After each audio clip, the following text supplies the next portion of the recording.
Good evening, everyone, or wherever you are in the world. Good day, and that's maybe better. Thank you all so much for joining us. This is Diary of an Insider, and today it's Diary of a Manufacturer. And so thank you so much to my guests. We've got Dave here from Gameland, Tyler, or the other wrong way around.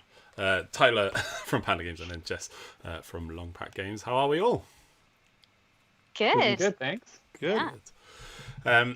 We do have lots of questions that people submitted on the post before, but if you want to ask anything, if you've got anything burning, do drop it in the comments. You can watch it here, or if you're over on YouTube, I will see them both. I can see everything. So, like I said, we do have a bunch of questions, so we will crack on and get through them. But first, it'd be great just to hear a bit about each of you, your companies, and perhaps some of the games we might know from you guys. So, Dave, let's start with you on my screen. I'll go back. Okay. My name's Dave Snyder, and I live in the United States in Ohio, and I'm the U.S. Director of Sales for Gameland. And I've been doing it sort of full-time for them for about 2 years now. I do have two other side businesses, and it kind of works out all together. One of them's game-based, one isn't. And I've been doing it for 2 years for them. I did it part-time before then when I had what you would call a day job. And I'm trying to think of some of the most known games we do: Cloudspire, Too Many Bones, Hall of the Mountain King. We just did the newest Hostage Negotiator. That I guess that would be the most recent titles that many people have heard of. Yeah, very cool. I played in the Hall of the Mountain King. It's very good and an amazing production. Yep. Like really, really cool. Thank you. I appreciate that. Cool. Let's go around to Jess. Hey, yes, my name's Jessica. I work for Longpack Games. So we are a board game manufacturer based in Shanghai, China, but we're a global team. We've got people here in the UK, which if you can't tell by my toffee accent, that's where I am. And we also have people in France, Germany, and the US. Some of the games that you'll know that we do all sorts of different games. Like we do kind of hobby games, so things like Everdell, which are very pretty and fun to make, and also kind of mass market games like Throw Burrito, where you're just chucking a burrito at each other. It's a bit of fun. Yeah. So yeah. That is good. Good stuff. And then finally, Tyler, Panda Games. Hi, yeah, I'm Tyler. I'm a project manager and pre-press specialist with Panda Game Manufacturing. We are a game manufacturer based out of China as well. Our factory is in China. Our headquarters are actually in Canada. I'm in the UK, but I am Canadian, so that's why my accent doesn't quite match where I'm from. We've been around since 2007, and some of our most recognizable games I actually have on my shelf right here. We've manufactured all sorts of sizes of games, things like Werewolf, all the way up to Eclipse 2nd Edition, TI4, Seventh Continent, Hellboy, Many Plaid Hat titles such as Stuff Fables and Mice and Mystics. Anything from card games up into massive miniature productions is what you'll know us for. Awesome. Thanks, guys. Just in case anybody that is watching and is already seeing the abuse that Martin Cubley is getting in the comments and wondering why. So Martin works with Jessica at Longpack. Yeah. I was just making the joke before that Martin and I both work part-time for Longpack because between the two of us, we are one competent person. So, but in his incompetence, he was unable to be here tonight. So yes, this is true. And so I guess we'll start with that. Is what is Martin's favourite cheese, Jess? I don't know. Do you want to have a guess? The answer is on Facebook. So I think it's something quite basic because he's not an adventurous or exciting man. So maybe like a cheddar or something. Okay, I think not far. I think it was a smoked Yes. Applewood smoked cheddar. So. Oh yeah, come on. The best cheddar, arguably. Yeah. Well, Definitely. all right, you go work with Martin then, Tyler. Yeah. So we've got a few sort of quite specific questions. We'll run through those, and then we'll go into sort of more broader general things. So, Dave, if I could start with you, and just someone that's wanting to know what is generally more expensive: custom wooden meeples, I guess, custom wooden shaped pieces, or plastic miniatures. Okay, well, to define plastic miniatures, there's the organic style, true minis, 28 millimeter tall. Those are definitely more expensive. Even if you look at the per unit cost, you have a relatively large setup or tooling or molding fee on those. Smaller items like even cut acrylic, still more expensive.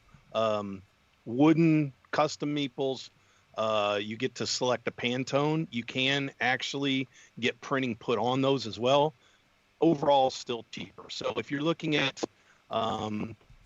trying to economically create your game and bring it to the mass market, if wooden meeples work for your marketing plan, that would be good. The plastics have their own, obviously, advantages, but I would say cost-wise, custom wooden meeples usually far cheaper than plastic when you consider tooling costs. Yeah, very cool. I am definitely a wooden meeples kind of guy. I just can't be bothered to paint the plastic minis. I feel like I'm doing them injustice because, especially these days, the minis just look so good. Like the technology has gone so far from since when I was a kid.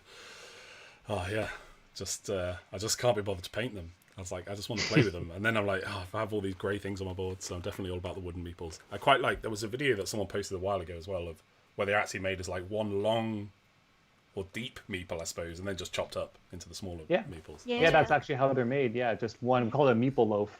Nice. Yeah. Make the shape around the sides and cut it like a slice of bread. So, People are asking if you work for Rebellion too, Jess. Rebellion. I work for. I have a license for Rebellion, so I also work for EN Publishing, which is an RPG publisher, and we have the license for Judge Dredd and the Worlds of 2000 AD, which is a Rebellion comic. So I don't really work for Rebellion, but I work with them a lot. Okay. So kinda. Kinda. But I'm gonna be. We have a podcast for that separate to this. So if you're interested in Judge Dredd, go to that page, and I'll be on a podcast talking about that another day. Manufacturing hat on now. I do like Judge Dredd. So Tyler, I'll go to you, and just. This is very specific, and I guess this is someone that's gone quite far down the manufacturing route already. But is there a preferred colour profile for PDF output, and what's the best way to accurately see how the final game will look? Yes, this is a good question to be asking before you start the manufacturing process, and especially before you even start creating your artwork files. Many of you may have heard a couple of acronyms, one CMYK, and RGB, for example. Those are color spaces, the two main color spaces that we work with. CMYK is for print, and that stands for cyan, magenta, yellow, and black. The K is for black. And those are the 4 ink colors that go into process printing. Now, I believe all of us use offset printing, Gameland, Longpack as well, because we are math manufacturers. You can also use digital printers, which are usually more on-demand printers like GameCraft, for example, that can have smaller print runs. So with a color profile, the profile itself is going to refer to the printer profile, and that can be specific to the printer itself, or there can be more universally used ones. For us, it's the Fogra 39 profile, and that is going to allow your colors to be as close as possible to the printer output. Because when you're creating your files, usually digitally, I mean, I think everything nowadays is going to be using the Adobe suite or something similar, some kind of digital suite. You're going to be creating your colors and creating your artwork. And then when you export that as a PDF, it is going to have to match the color profile of the destination. And that can be the color profile for the printer itself, or in this case, FOGRA 39. Now, when you're creating your artwork, your colors are going to be, as you set them, as you kind of play with them in Photoshop or Acrobat, Illustrator or InDesign. It's going to be within a gamut, and the gamut is a color range. It's basically a fancy word for color range for the printer.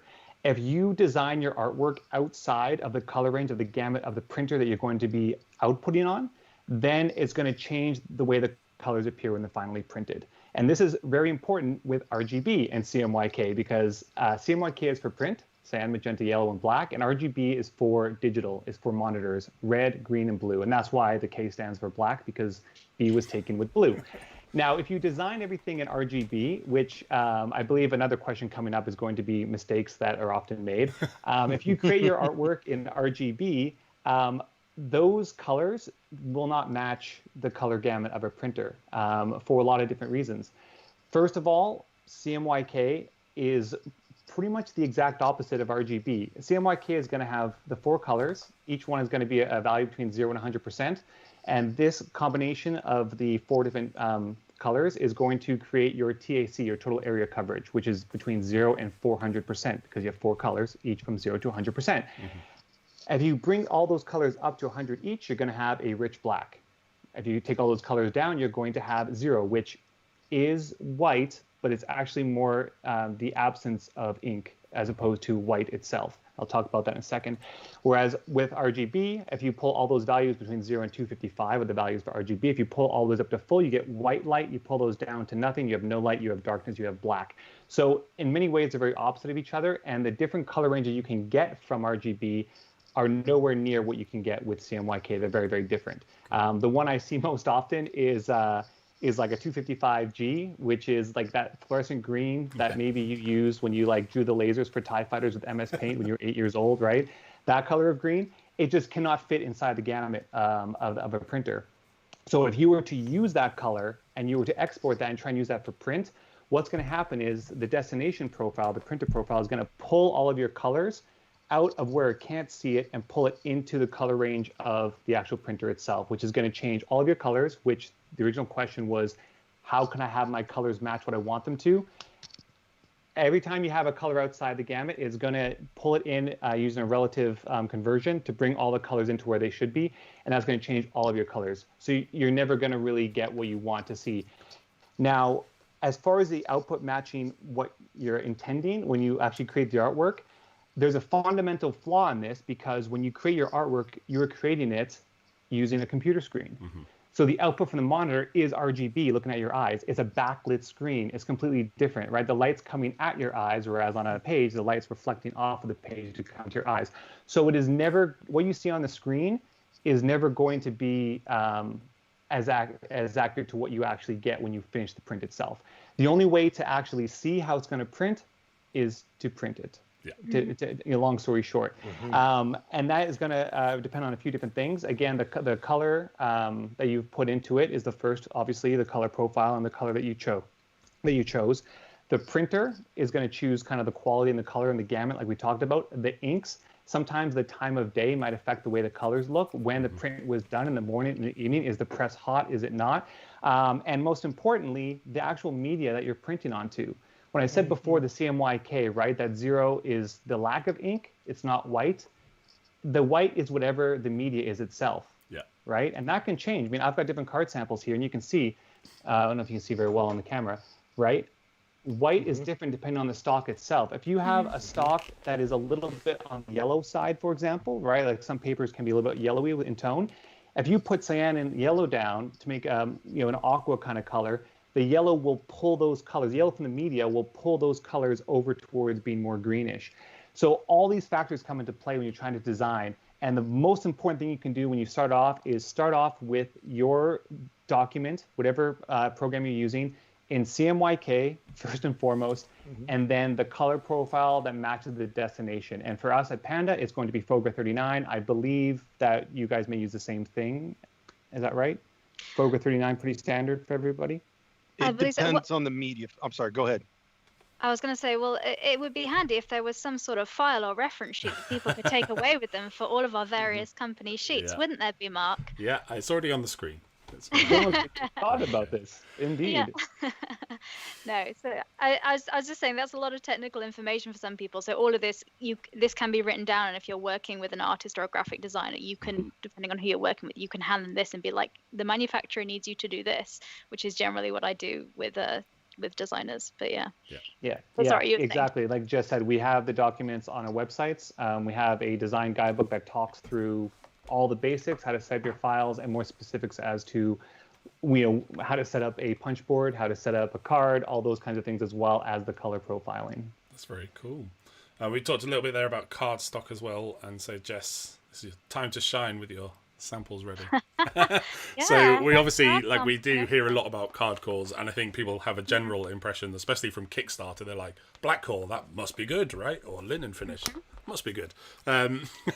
So perhaps you could just give us a quick rundown of the difference between the kind of card stocks that most people have heard of. Definitely. Well, the first question, I think the one I saw was the difference between kind of black core and white core, and that was a question about, is that a thickness difference? So the main thing is, in terms of thickness, you have kind of GSM, and that will be kind of like, this one's a 310 and a 350, and that's kind of the thickness of them.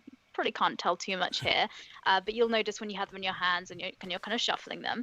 And also you tend to have a black core and white core, and so from the outside on the camera they probably look reasonably similar, but I'll do the fun trick that all manufacturers like to do of ripping a card. It's fine, it's a sample, it's not for a game, don't worry. Inside you can see, if I hold it up to that, a black core has a black core, so that's why it's kind of called that. And if you rip open the white core, it doesn't have that in. So one of the benefits of this, I think this, correct me if I'm wrong, guys, but I think it came from like poker and gambling. The idea of having this black piece in the middle was so that you cannot see through it. Right. Obviously, you're playing poker, you can't, you're gambling, you don't want people to see your cards you're playing. So that can be also really useful in board games if you're playing like a social deduction game or something like that. So kind of the core and the thickness will change the way the card feels and kind of the durability and what you're doing with them. You also have different finishes as well, so you can have a linen finish, and you've also got, like, you could have it could be glossy. I don't know how much you can see on my camera from this, I don't know if it's worthwhile me showing that, but you can have something glossy or matte or linen. So there's loads of different options, and it just depends on what they're used for in your game and what you want that experience to be, because I think the reason a lot of people like board games is it's a tactile experience. And obviously it depends on what they're used for in your game. So if your game's a deck builder, then you're probably going to want to invest in really kind of high quality cards and making them really durable and really nice when they shuffle. But if you've only got a small selection and maybe you're like, actually, I want to invest more in miniatures and things, and so maybe that's where you're putting more of your time and focus.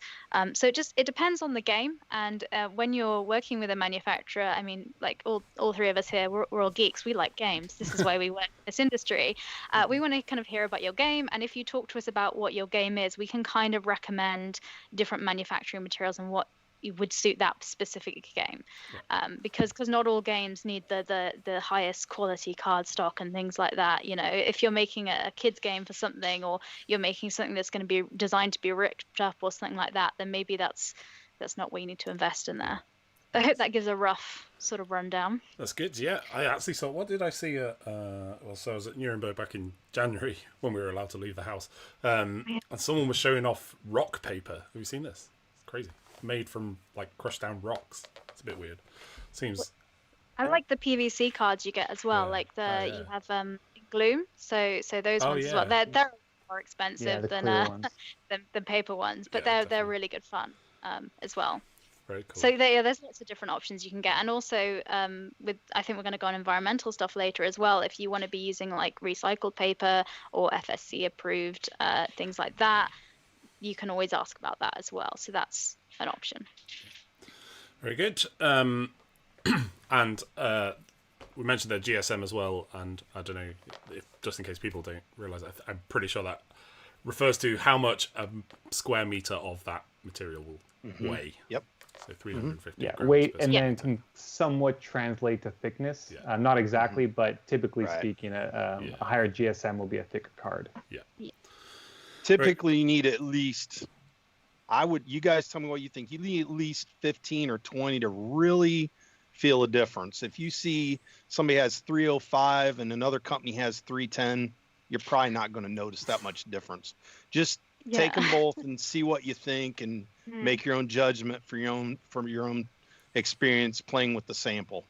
Yeah, So. and that is a great point, Dave, is play with the samples, especially when it comes to thicknesses and the cores themselves. The cores, like Jess showed brilliantly, the color inside the core does matter. I get to rib one too. Right? Because some cores, like for example, an ivory core, that's a black core. Here we go. I get to rib 3. Yeah, there we go. Right? So blue core, you can see here in an ivory core, the images will show through on some cores better than others, right? Like a blue core, black core will help basically it's an obliterator layer, right? It helps stop the light coming through. So think about the hidden information you need. If you're going to use thick cards, think about how much they have to be shuffled, right? If the thick cards are hard to shuffle, if a card is going to be like a weapon or a character card on the ground, and it acts more or less like a tile, thick cards are brilliant. But if you have to shuffle 100 cards every single game, you want to go for a thinner card. Yeah, I think it's a balance between flexibility and durability with cards. So I don't, exactly as you're saying, Tyler, it depends what it's used for. So, because I think sometimes people think there is one type of component that's the ideal and the best, and everyone should have that. But it really does depend on what the game is. And I think that's where some of the conventions, certainly like in Nuremberg, I mentioned earlier, Essen, Gen Con, New York Toy Fair, potentially even like a lot of the manufacturers are present at these conventions. I think it's really useful to go there if you're planning on putting something into production, just to go and get to play with all these samples.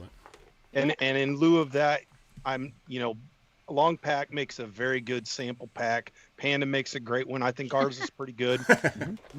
I would virtually assure you, when you if you're considering making a game, definitely reach out and get some samples sent to you like that.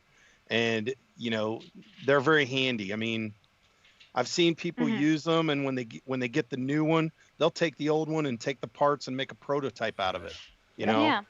As long as you see our name on it once in a while to remind you we're here when you need a quote, we're thrilled with that. That's great. And if you have a question, all of us are available. Talk to us at conventions, talk to us on email. We can hop on a call with you. A lot of this stuff does get technical, and we can talk you through it, because every single game is unique, right? When you publish a game, when you design a game, your goal is to make something that's not on the market yet, something that is unique. And every game that we make is unique, right? There are some common components between them all, but they all have their own needs, and they all have their own processes, their own materials. So the best thing to do to answer any question is to just come talk to us in person, right? Let's talk about your game. Let's learn. Let's play it at a convention. Let's play your game. Let's play it on Tabletopia if you have it, right? It helps so much to help us advise you when you show us your game, when we talked about your specific needs. That's very cool. Great. So sort of more general, and we'll get everyone to answer these. The first one is probably, I don't know whether it's not an elephant. It could be an elephant. But we often hear about sort of conditions in China, and all of you guys use factories based in China. Yeah. So maybe you could just each tell us a bit about your factories, maybe what working conditions are like. Someone asked particularly about wages in general. I don't know if they have a living wage in China or not, but let's start. Which way did we go? We'll go with Jess first then.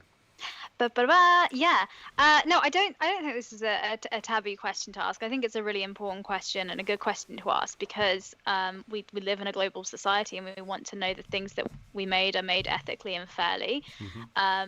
And for me, choosing to work with the Longpack, the manufacturer I did, that was part of my consideration, because I don't want to be working for a company that was like treating some of my colleagues, poorly. But yeah, so this is something you can ask. And I was saying before to the guys, I cannot remember the name of it, but there is a kind of a form, like a safety check that is done that looks at kind of employment and welfare. I can't remember the name of it. I will have a look and research into it, and then maybe put it in the comments on YouTube or Facebook.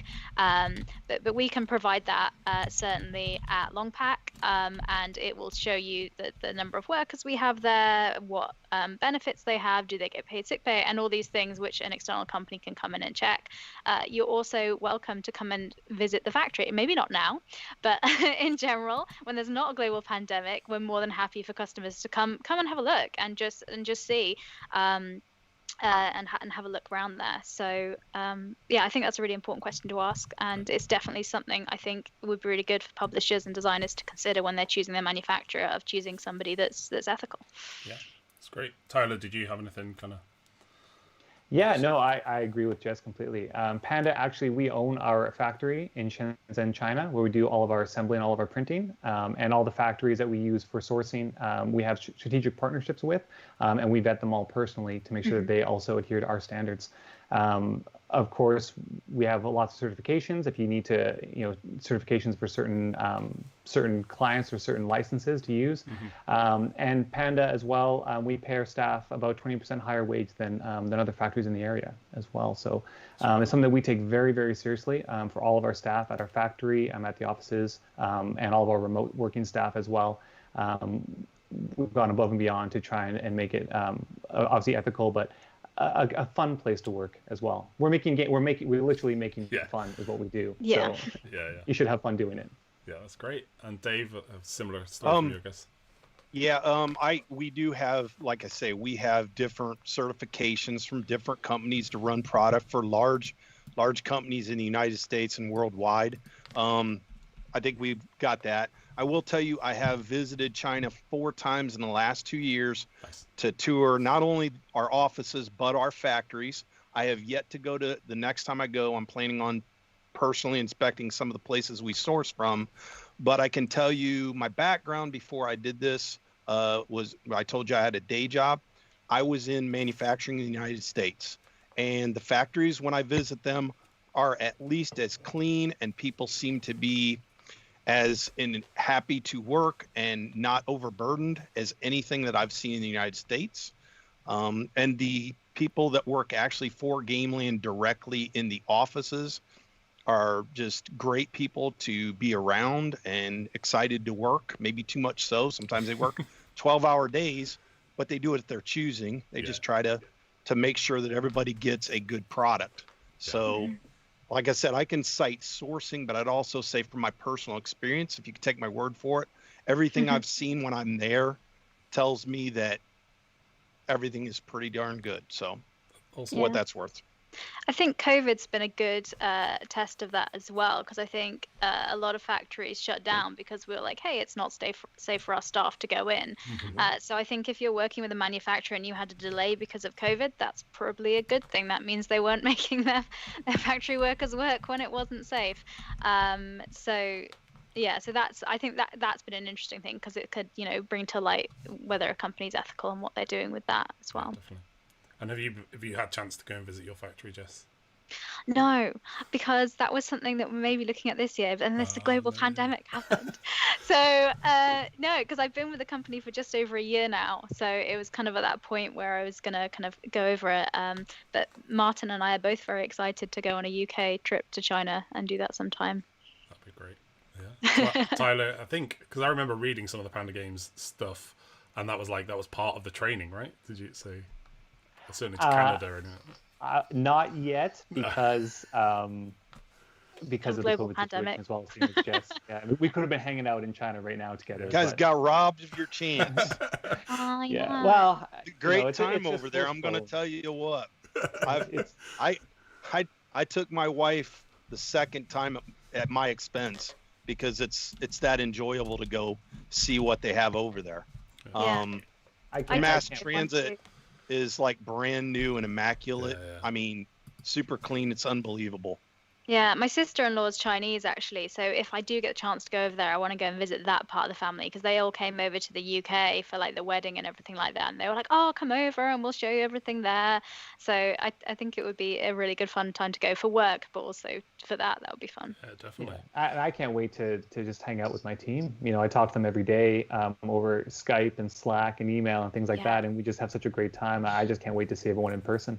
That's what I miss conventions for, because a lot of our staff at HQ, and we have brought some people that work in the factory, came to some events. I think if you were at Essen last year, there was like 16 of us, and we had some people there that they weren't in sales or they weren't the account managers. They were just they worked kind of in the factory, but they were there for the experience of it to see what it's about.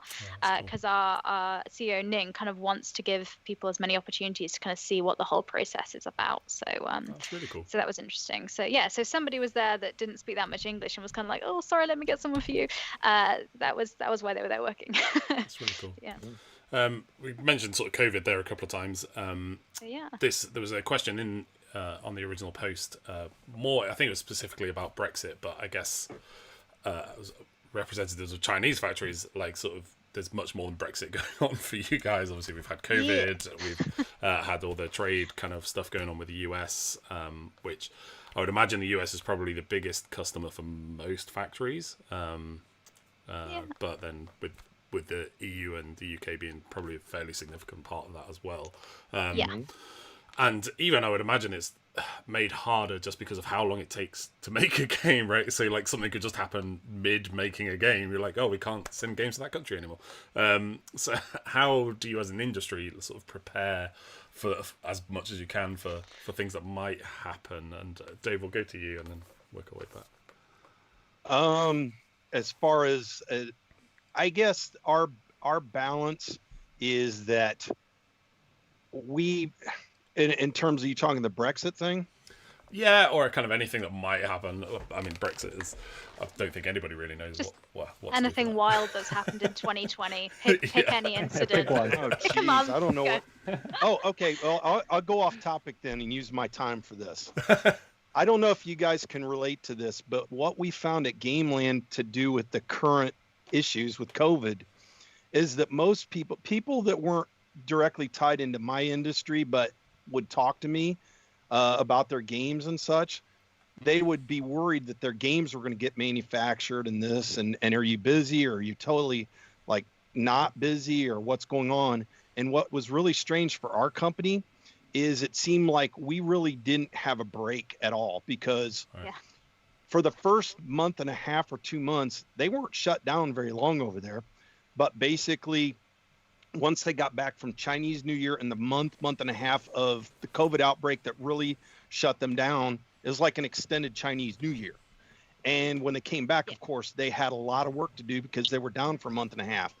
But in addition to that, we've been swamped ever since, because from what I can see, people that held off all of a sudden decided, hey, I want my stuff manufactured now. We've got all our stuff done. And when I say everybody, I mean everybody that was getting quoted. In addition to that, you had a lot of small designers and small publishers that are like, hey, I've got a day job, but now I can't go, so I'm going to get my stuff done now. So now they're wanting their stuff manufactured. We're swamped, like unbelievable. Well, that's good to hear. Part of it's COVID, because it kind of stalled for a little bit, and then everybody wants all their stuff done now. I'm worried that 3-4 months from now, we might have a little bit of a lag. But right now, there's just a lot of stuff to do. It's kind of crazy. Yeah. Well, that's good news, isn't it? Yeah. Yep. Jess, you look like you're about to pounce there. Oh, was it? Okay. I was just going to agree with Dave. It's been the same at Longpack. We've been really busy. So we obviously had the break for COVID, and then we were a little bit slow getting up and running because we kind of did a slower phased return so we could do it safely and all that stuff. So we had that backlog to go through, but then it's been pretty consistent. And because I also work for some publishers for board games and RPGs, sales of games have stayed really consistent. And I think that's because the people that are still working, are spending more time at home, and they have the time to sit and play games with their families or with their friends, and people are having the time for that. Like the RPG industry has skyrocketed because suddenly people have all these books and they're like, we have the time to play them now. We'll go online and play them together, because normally scheduling game night is like a nightmare. But now it's like, what are you doing? I'm at home all the time. Let's meet up online. So I think that's filtered out throughout the whole of the games industry. The games industry has stayed reasonably strong. I mean, brick and mortar retail stores are having a more difficult time because there's a physicality to that. But online retailers have stayed doing really well, which has meant publishers have wanted to do restocks and wanted to print stuff. So yeah, it stayed busy. And especially what Dave was saying about the small time, kind of doing your first, preparing for your Kickstarter if you're an independent designer with a day job. This has meant a lot of people have been in touch with that. So it means I'm having some really great, excited conversations, because I love working with those people, because they're always so much more excited, because they come with you with their game and they're like, right, this is my baby and I want to talk to you about it and I'm really excited about it. And they're kind of my favorite customers to work with, because they just because you just get excited about the game. You're like, yeah, that's so cool. Let's make this, and it's really good fun. But in terms of Brexit, yay! We're all looking forward to that, and we all agree it's a wonderful thing. So that is going to change lots of things with legislation, and specifically for the UK and the games industry. So at the moment, the EU has a really simple system with the CE marks, where if you want to sell into Europe, you just get your EN71 test done and you get your CE mark, and it's beautiful, lovely. But obviously the UK is not going to recognize that now. So there's likely going to be a third different type of testing and mark and standard that's going to need to be. So if you're selling to the US, UK, and Europe before, you kind of had two different standards to kind of go with, although the US is a little bit more complicated than that because of states, but I won't get into that now. But specifically for UK and Europe, it makes me wonder if some smaller publishers are going to take the time to do that third set of testing and sell into the UK into retail, because if you have to pay for another set of testing and you have to design and put this extra thing on the global stage, how big a market is the UK? I mean, if you compare populations to the US or the whole of Europe, actually viable. But we shall see. But that's my fear for the UK specifically. And in terms of shipping, it means there's different logistical kind of things that you have to consider if you're shipping from China. But yeah, so it's going to be fun. That'd be great. Yeah, no. To follow on with the UKCA markings, those, if you're thinking about if you're watching this and you're thinking about manufacturing at this point, this is September 2020. We are already in the implementation phase of Brexit. So the UKCA marking is coming into effect. Luckily, at this point in time of this recording, the same test for the CE marking will apply to the UKCA. So you'll be able to use the UKCA mark along with the CE marking for the UK at this moment in time. But that can change at any given time. Yeah. So it is very important to start looking into this right now. If you are a graphic designer and a publisher, you can get the logo off of the government website as well. Just last week, they released a lot of information about the UKCA marking. We're kind of in the dark for about nearly a year, but last week they released a lot of information for you. I can post links as well to help you out. So that's something to look into, definitely with Brexit. The other things to look into are tariffs and VAT. Currently, the board game, the HS code used for board games don't have a tariff for the UK. And that, again, this point in time, that's true.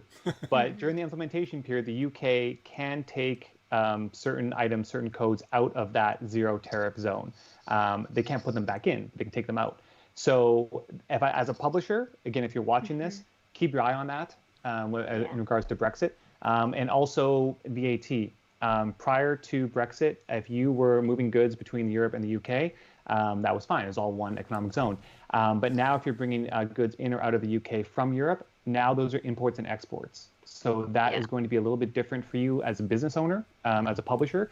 If you are going to be a Kickstarter creator using a fulfillment company, that can also have some effect on you as well. The VAT is charged when the goods land. And if it's a different country you're going to now in the UK, that's a little bit different, right? The UK rule is going to be a little bit different, and your VAT rebates and things like that might change. So those three things are the three things you need to look at for Brexit: safety testing and markings. Keep your eye on those, tariffs, and the VAT. Cool. It's really helpful. Yeah, that was a more succinct thing that Tyler said than what I do. And I was basically going, oh Lord, it's going to be a thing. But I think if you were a publisher or a designer, I think lean on industry experts for this. So people, our manufacturers like myself and Tyler based in the UK, we're kind of keeping track of this. So come talk to us about it. And also if you're using fulfillment partners as well, they're going to be, keeping up to date on it. So when you're getting quotes, talk to them about that and get their guidance on it, because they'll be able to talk you through it, because this will be something they're doing every day. Because I know shipping from China is can seem like a really big scary thing if it's your first time doing it. So, but there are people here to walk you through it, and it seems really scary the first time you do it, but actually when you break it down, it's at the end of the day, it's moving things from A to B, and there's a few steps you need to do, but it's possible. Yeah, and like I said, reach out to them, talk to them, hop on a call with a fulfillment partner. Or, they're just like us. They love to talk about their game, about your game, right? So hop on a call. I don't know if you're doing another a talk, Mark, with distributors or fulfillment partners, but that's a very good question to bring up with them as well. I'm interested to hear what they have to say about that as well. Yeah, that's a good idea. We're kind of trying to get a wide gamut of people from all over the industry with these interviews, so that's gamut. Good use of the word. Well done. Thank you. Yeah, definitely the smaller companies or the self-design or the designers out there. If you're looking at launching the first or second time and it's not a huge production, I'm not saying don't check into everything. Understand what you're getting into, but having a fulfillment partner for this is going to make your life a lot easier and let you focus on. I guess that's what they do, right? That's what they do for a living. Most of them are full time. They're very good at it. They understand this. You're probably good at publishing or designing games. So assuming it's affordable, the focus you don't have on a lot of the things that you can turn over to a fulfillment company, you can focus on what you do well, and that is to pitch your game, to look at your next game and put your time into that versus all the different things you might have to worry about when you have a fulfillment company that can do all that for you for a small cost. Yes. That's really they'll be worth it. Just like a graphic designer, they'll be worth their weight in gold with a good logistics company.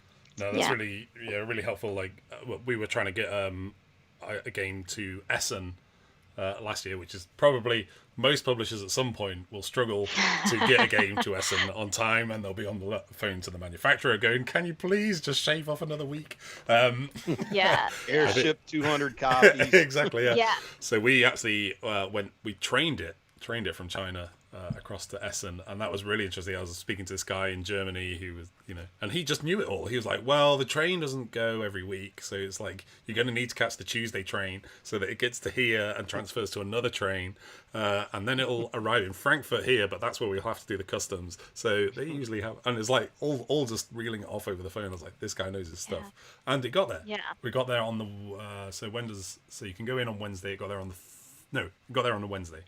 I was there on Wednesday waiting, and they pulled up with these 2 pallets of games. I was like, yes, thank you so much. Otherwise, we would have had nothing to sell. We've all seen the stand at Essen, which is empty, and a prototype on it. And they're like, the games didn't arrive. So we're here. I think it happened to Renegade last year. And that was like, just, it got impounded, I think. So all their games got impounded, and it was they had nothing. Yeah, I think it was all their stuff was like in a container with something else that needed looking into, and just because they happened to be in that container, it does didn't do well for them. Tragic. So we've heard quite we've kind of touched a fair bit on environmental issues, I guess, and obviously it seems to be a hot topic around the world, thankfully, which is really cool. But you guys kind of finding that your customers are asking more about that? I guess in terms of the questions that were being asked, I would say that probably a lot of it is actually down to the customer themselves and what they want. From my experience, manufacturers will quote on whatever you want, and you will get a quote, and it's up to you whether you want to pay that extra bit. So are you finding that people want it more, and kind of is there anything that your company is specifically doing sort of to approach environmental sustainability? And we'll start with Tyler. We'll go back around again. Sure, yeah. This is something that comes up with almost every client, and I'm very glad that it does, to be fair. The thing to think about with board games is that the majority of the components should be made to last as well, right? Like they're not disposables. Yeah. The disposable parts of the game, what you kind of focus on as far as the environmental impact. And that's things like the shrink wrapping on the cards, on the box itself. And not only that, but then of course the actual manufacturing, right? Like how much waste is produced, what happens to the waste, how the materials coming in. So I mean, recycled materials are used throughout the print industry and board game industry as well. When it comes to things like plastics, even plastics can be recycled. Any kind of defects or sprues can be ground up and reused to make either items from other industries, like the PVC from the rejects of these minis can be used to make like an industrial piping somewhere else, right? Or it can be ground up again to be used to make the sprues for the injection molds, right? So a lot of that is just very cyclical. All of the inks as well are all environmentally friendly. But again, it's quite difficult because, of course, board gamers are quite picky, right? If you have a damaged box, they usually call the publisher to get a new one, right? So you do want to protect the product because things like that can end up, not having shrink wrap on your box can end up having, more environmental impact, and people want replacements quite a lot. So there are some good alternatives, though. For example, card shrink wrapping, you can use like a paper band, like that instead for your cards, or a plastic one as well if you want to be a bit more durable. You've seen some games recently use like sticker tabs on the box. I think Disney's Villainous does that. Yeah. Yes. All the newest Disney, that's what they're using. Yeah. So those are good options to reduce the amount of plastic, disposable plastic in your game. It does, however, of course, again, just like I said before, does not protect the components as well, right? Not having shrink wrap cards in your box could damage them over time as well. So it's just things to consider. What parts of your game can you make those compromises on? Which are the most important parts of the game that you can keep? If you want to, try and reduce all the plastics, then those are some options for you. Yeah, that's great. Dave, anything to add to that? Oh, yeah. Yeah. Well, there's a couple things I want to hit on there. Number one is most of the time when people request, I would like as much recycled content as I can. There's an option in virtually every facet that we can do. Sometimes you will see a little bit of a quality drop with the recycled materials. So make sure that for lack of a better thing, you may not be able to use a recycled card if you're using a deck builder. Let's say that the quality wouldn't be high enough. Keep in mind that the material does degrade. So yes, you are using more paper, but it does degrade, and at least it doesn't affect the environment that way. In the United States, I think this must be worldwide. We have the 3 R's that are constantly preached to us, and that would be to reduce, reuse, and recycle. Recycle being last. First, reduce what you're putting into the game. As you mentioned, the shrink wrap, could you go with something else? Reuse. You're putting cards in something. Potentially maybe say, I want my cards in a Ziploc bag that we want it anyways for tokens, right? And then recycling, of course, using recycled material. So I had one more point. I can't think of what it was, but there you go. That's enough. That's helpful. Jess? Yeah, I think these guys have made a lot of good points about there's ways you can do lots of different things. There's alternatives, and the main issues with plastics and things is single use. The issue is the thing, you get it and you take it off and throw it away straight away. That is the immediate issue that you can think how you can get rid of that. And there's lots of different ways to kind of do that.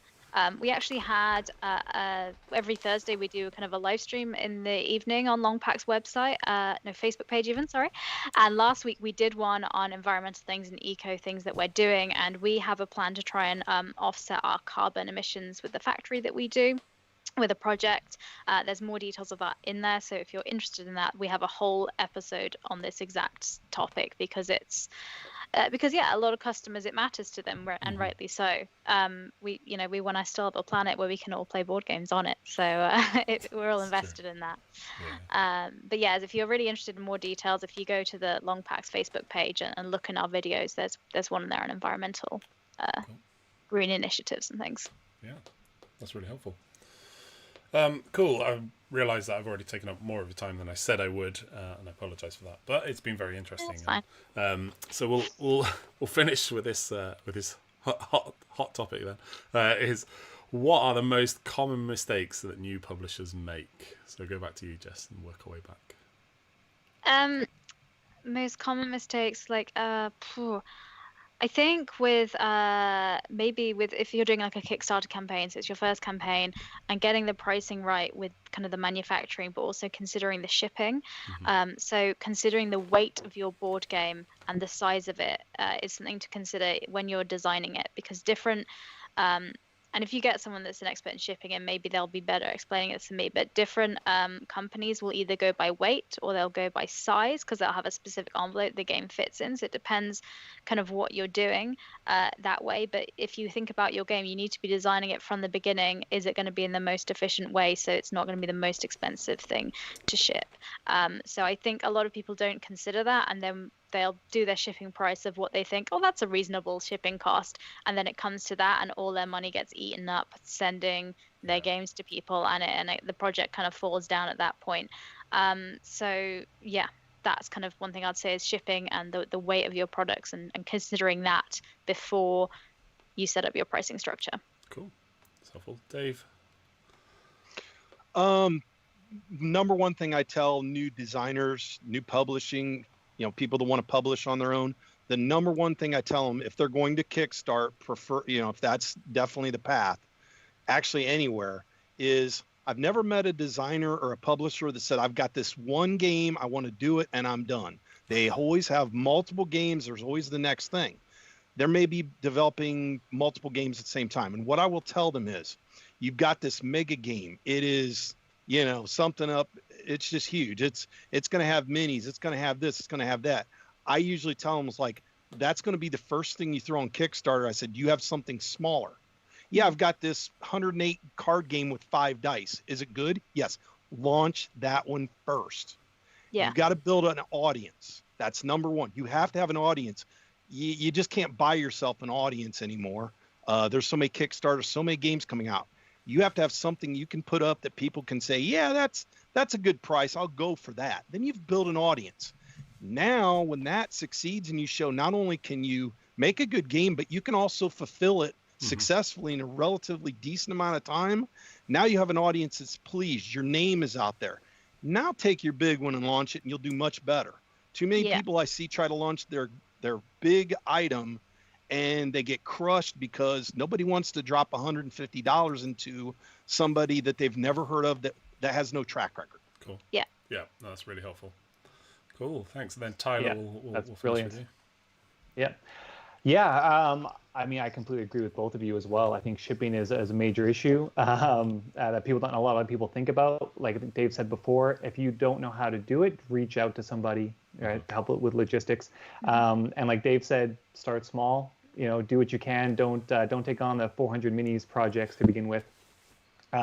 Which kind of leads you into what I'm going to say here, which luckily all of you who are watching this are already on your way to avoiding this mistake, is learn as much as you can about all facets of the industry. We have a great talk that Matt and Ben did for Gen Con online called Designing with Manufacturing in Mind. And these are two published game designers who work for Panda who are talking you through how to design your game around the restrictions and opportunities of manufacturing as well. And that's something to really think about as you're starting off as a designer. As a publisher, if you already have designs or you're using designs from other designers, I think some advice would be, I think like we were saying before, like Jess was saying, with your pricing structure, think really clearly about what your MVP is, your minimum viable product, and your stretch goals, and make sure you think about that with your reward levels. If you're going to keep adding stretch goals as you go along, but you price at your reward levels for the MVP, if you add in all those plastic minis and you haven't accounted for that, that's something to really be aware of. Yeah, and also, I see a lot of production timelines being promised in Kickstarter campaigns. I think with COVID is a perfect example, right, where things can happen that are outside of your control. I think as an industry, we have just the most amazing hobby and the most amazing industry. I mean, people here are so supportive of each other through whether it be, business to business or business to consumers or consumers to consumers. Everybody is so kind with each other. They're so understanding, so accepting of each other. that when a Kickstarter project kind of gets delayed for any reason, they're usually very supportive of you, of the creators themselves, but always account for some buffer time in your production timelines. Don't make promises you don't know if you can keep, if that makes sense. Yeah. And just be very aware of the entire process: shipping, manufacturing, graphics, getting files ready for print. As you can tell, I do a lot of work with print. That can take a lot of time that you haven't accounted for. You made all of your files in Photoshop and RGB, and now you have to go and remake all of your assets, right? Like that's something you didn't account for. So all those mistakes can be avoided by using all the resources at all of our websites, all the talks, again, Longpack has done, the Panda has done. I see Dave quite active online as well. Reach out, talk to us, ask lots of questions, and try to remember that as a game designer, as a publisher, you are essentially a product designer is what you're doing, right? You're designing a product, which is a lot more than just what does the dice do when I roll it, right? Yeah. How do I move guys across a map? You are thinking about the entire thing as a product, the marketing, the manufacturing, the logistics, everything about it, the audience, like Dave said. So think about your game as a product. And try to look at it from all angles. Think outside the box about what's going in the box. That's great. Cool. Well, yeah, and Tyler, you said it there, and someone said it very early on in the comments, just how friendly everyone is to each other, and you guys have been great. Thank you so much for all taking time out to come and chat to me. I think you might have got yourself 18,000 new customers between you from our Facebook group. So be so lucky. Hey, there's one thing I did want to add to one point. Yeah. And it's an important one. And I'm not saying because these two guys are here. I tell all people that are new to this, one precautionary tale that they definitely want to take away from this. If you go to a convention or one of these sessions or any of that, you will see Panda, you will see Longpack, you'll see Gameland, you'll see Watts. You'll see companies that are very public about what they do. All right. They put themselves out there. If we had bad feedback or really serious issues, we wouldn't be able to do this. You will find Panda at every convention, virtually every convention. They're a professional member of Gamma. Same with Longpack. Okay. If you go through any of the three of us or many of these other companies that you will hear about, and I'll tell you where to look for those, they're going to take care of you. Make a good personal choice. If Panda's better than us, go there for you. If Longpack's a better decision, go there. They're going to take care of you. You'll be fine. We will take care of you. If you've never heard of a company, they don't have a whole lot of reputation out there. That's where if it's your first time, I'd be really careful because it's your first time. And if something goes wrong, you're not only having a bad game, but your backers will probably not trust you anymore. Yeah. So please, please, please. And I'm not saying the other companies won't do you well. I'm saying if there's a good blue blood company like the three of us and some of these other companies, they're going to take care of you. Please keep that in mind. I threw a link up there for something called boardgamemanufacturers.info. And not that I planned it this way, but you'll see out of the top 5 listed there as far as positive feedback, you'll find 3 of these companies. All 3 of us are in the top 5. There's a reason for that. Please keep that in mind. Yeah, I think it's really important to not just go by price when you're getting quotes, because I think when you're speaking to manufacturers, it'd be good to speak to at least 3. I'd say with the end when you're getting quotes for anything, and don't just go by price, because you will always find somebody that's going to offer it cheaper.